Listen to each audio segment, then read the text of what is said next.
cocaine mills and cocaine factories. He's not going to be doing. ভেনেজুয়েলার মার্কিন অভিযানের পরই আন্তর্জাতিক রাজনীতিতে প্রশ্ন উঠেছে ট্রাম্পের পরবর্তী নিশানা হতে যাচ্ছে কোন দেশ।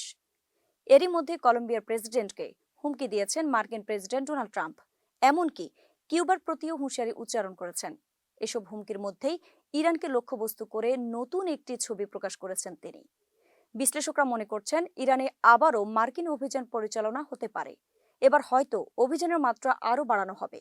স্থানীয় সময় সোমবার মেক ইরান গ্রেট এগেইন লেখা একটি টুপি হাতে নিয়ে মার্কিন প্রেসিডেন্ট ডোনাল্ড ট্রাম্পের ছবি প্রকাশের পর ইরানকে ঘিরে নতুন করে উত্তেজনার আশঙ্কা দেখা দিয়েছে।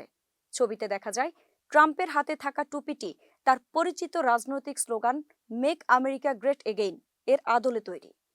পর্যবেক্ষকদের মতে এটি ইরানের সরকার পরিবর্তনের ইঙ্গিত হিসেবেই দেখা হচ্ছে। ট্রাম্পের হাতে থাকা কালো রঙের এই টুপিতে তার নিজের স্বাক্ষর এবং দুই পাশে ইসলামী বিপ্লব পূর্ববর্তী ইরানের রাষ্ট্রীয় প্রতীক রয়েছে।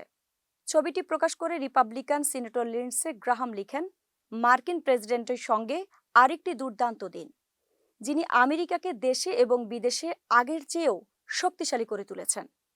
সৃষ্টিকর্তা আমাদের কমান্ডার ইন চিফ এবং তার অধীনে কাজ করা সকল সাহসী পুরুষ ও মহিলাদের আশীর্বাদ করুন।